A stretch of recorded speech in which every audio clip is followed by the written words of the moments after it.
ভালোবাসা ছিল এবং জনগণ এটা উপলব্ধি করতে পেরেছিল। উনি একেবারে নিজের আত্মীয় বা নিজের লোক মনে করতেন। এক একটা মানুষ যখন বিপদে পড়তো ওনাকে সবাই বাধা দিয়েছিল যে আপনি প্রেসিডেন্ট এইভাবে চলে যাবেন, রিস্কি।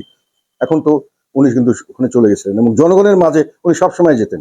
উনি যখন আমরা যখন ওনার সঙ্গে লক্ষ লক্ষ মানুষের ভিতরে উনি কোনোদিন কোনো গানম্যান বডিগার্ড ইউজ করতেন না।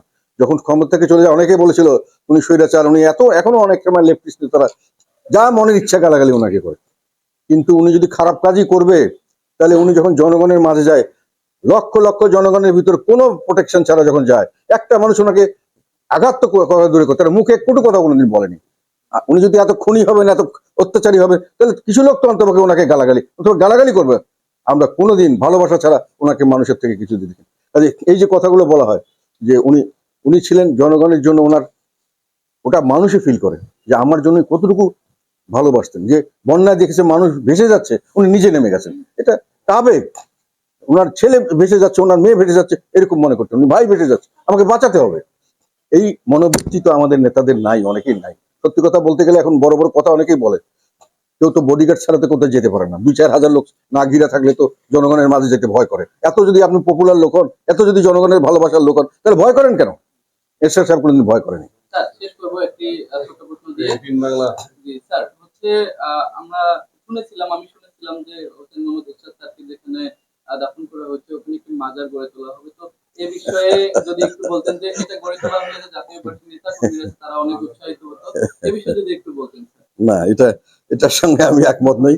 ওটা শুনো, ওটা সবসময় আমাদের দেশে একটা নিয়ম হলো কোনো কিছু উন্নয়ন মানে কোনো বিল্ডিং করতে হবে। বিল্ডিং করাটাই উন্নয়ন নয়, বিল্ডিং না করাটা অনেক সময় উন্নয়ন হয়। আমরা স্ট্রাকচার করা এটা একটা কিছুটা ফ্যাশন হয়েছে আমরা দেখলাম। ওই পরবর্তী 90 পরবর্তীকালে আমি তো বিভিন্ন জায়গায় ছিলাম, বিল্ডিং করলে কিছু পয়সা করে আনানো হয় আর কি। এই জন্য উন্নয়ন মানে বিল্ডিং মানে কিছু টাকা। স্কুলের লেখাপড়ার খবর নাই, টিচারদের বেতন নাই, বিল্ডিং করতে হবে। তো আমরা ওই লেভেলে যদি দরকার হয় আমরা করব, কিন্তু আমি ওই বিল্ডিং করার জন্য বিল্ডিং করবো না, এবং এটাতে কোনো উপকার হবে তার জন্য হয়। উপকার যদি হয়, যেটার জন্য উপকার দরকার সেটা আমরা দরকার হলে করবো। কারণ ওনার জায়গাটা আমরা রাখছি। স্ট্রাকচার করার আগে ভালো করে চিন্তা করতে হবে কি করলে ভালো হয়, কি করলে আসলেই মানুষের ওনার ওনার ভাবমূর্তি বা ওনার যেটা ইমেজ সেটা সত্যিকার অর্থে ফুটে ওঠে। সেভাবে আমরা ওনার এই এই স্মৃতিসৌধটা সেভাবে রাখার চেষ্টা করবো। বিল্ডিং আমার ব্যক্তিগতভাবে building is not the only way. আমাদের দেশে বিল্ডিং উন্নয়ন মানে বিল্ডিং করা।